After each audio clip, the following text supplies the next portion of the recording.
Hello guys, pag-usapan lang natin ang breaking news. May pasabog nga naman kasi. Exclusive nga naman kasing pinag-uusapan ngayon. Alden Richard palaban sa ng Film Fest. Yan kasi ang pinag-uusapan ngayon. At yan din kasi ang trending ngayon na pinag-uusapan ng karamihan. Lalong-lalo na ang mga Delulu fans na Kat Den fans at Alden Natics. Grabe nga naman kasi ang mga pinag-uusapan ngayon.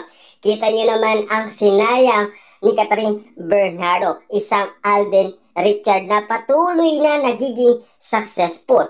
Pero ayon sa mga netizens, pinapabagsak daw si Alden Richard. Paano nila pababagsakin ang isang famous na at ang kanyang pangalan ay kilalang kilala hindi lang naman sa Pilipinas maging sa ibang bansa. At ayon umano sa balita sa atin, magkakaroon ng world premiere sa competitions section ng third ng Asian Film Festival ang pelikula ni Alden Richard na Out of Order. Sa Out of Order ay hindi lamang nasa front cam bilang artista si Alden dahil nasa behind the camera rin siya dahil siya rin ang direktor ng pelikula. Kita nyo naman, bonggang-bongga kung sana siya ang napili ni Catherine Bernardo. Siya na ang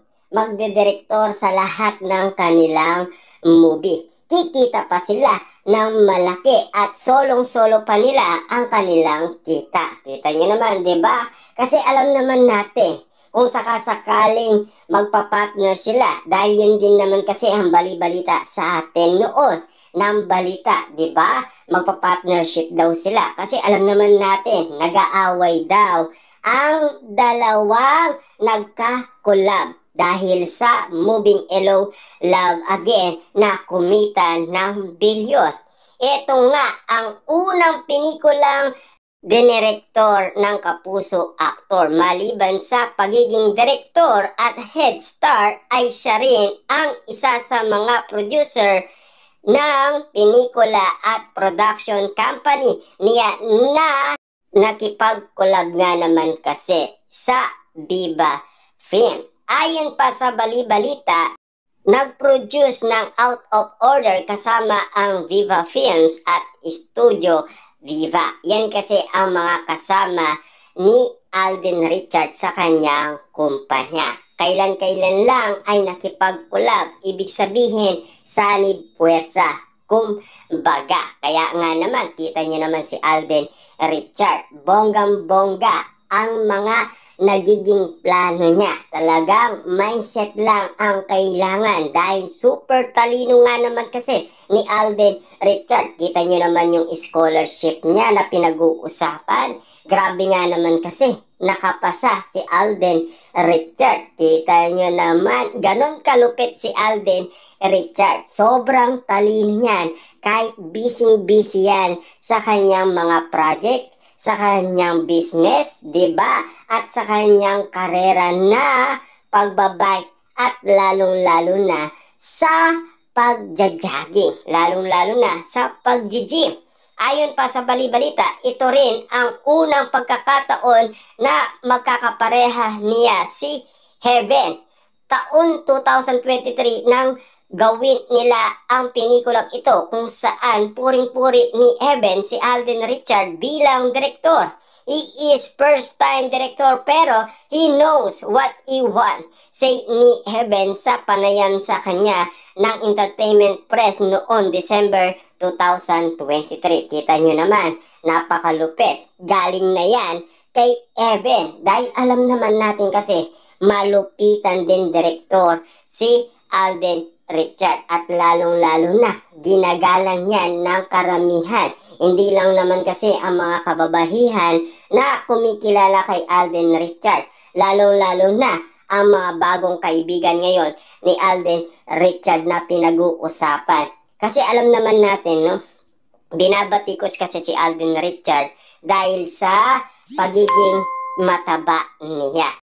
Dagdag pa niya, he is really one of the best director I've ever had. May tema, crime at thriller ang nasabing pelikula na malayo sa mga romantic at drama film na madalas gawin ni Alden Richard. Diyan kasi siya na unang nakilala bilang isang artista.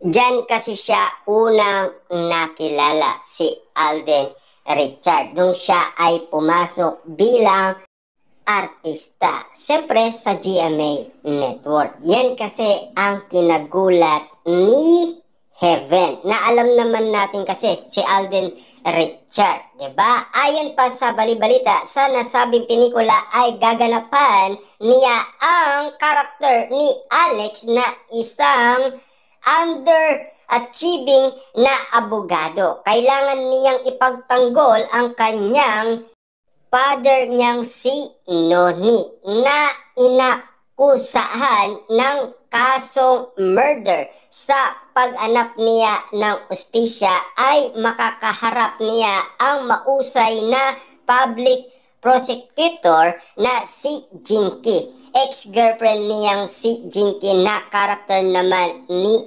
Evan. Yan kasi ang mga pinag-uusapan natin ngayon. Kung bakit nga naman kasi kabilang ito sa nasabing film fest. Dahil alam naman natin si Alden Richard talagang napakagaling na direktor.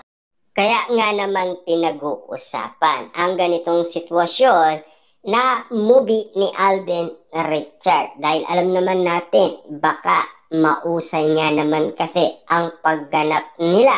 Dahil alam naman natin kasi marami nagtitiwala kay Alden Richard. Baka unti-unti nating makikilala si Evan dahil siya ang kasama ni Alden Richard sa nasabing movie. At ayon pa sa balibalita, sa isang panayam ay nireveal ni Alden na nag-immerse sa San Juan City Hall of Justice si Evan. We need actor like that because they really focus on the project and they don't treat it as just fly-by-night project, say ni Alden. Kasama ng production outfit ni Alden sa pag-produce ng pelikula. When we proposed this line production to Viva, they give us full control to do everything from scripting to cast and shoot location, chika ni Alden. Pumayag din daw ang Viva na si Alden ang mag-direct ng pelikula.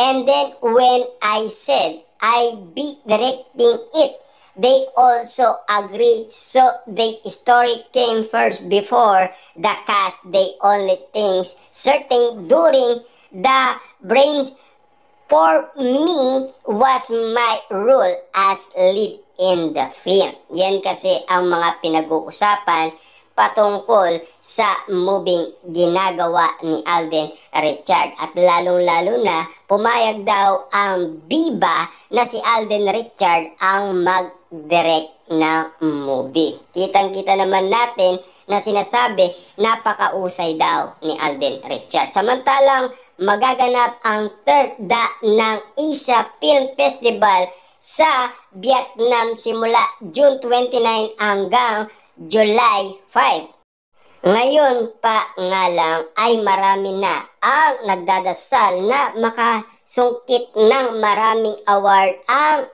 Out of Order. Siyempre, dito natin malalaman yan kung siguradong sigurado ba talaga ang movie ni Alden Richard. Na alam naman natin kasi akot award si Alden Richard kapag kasama niya si Catherine Bernardo. Hindi lang natin alam kung makakapasok ang moving ginawa ni Alden Richard na Out of Order kasama niya si Evan. Kitang-kita niyo naman siguro na puring-puri ni Evan sa pagdidirect ni Alden Richard sa kanya. Kita niyo naman, napakagaling ni Alden Richard, di ba?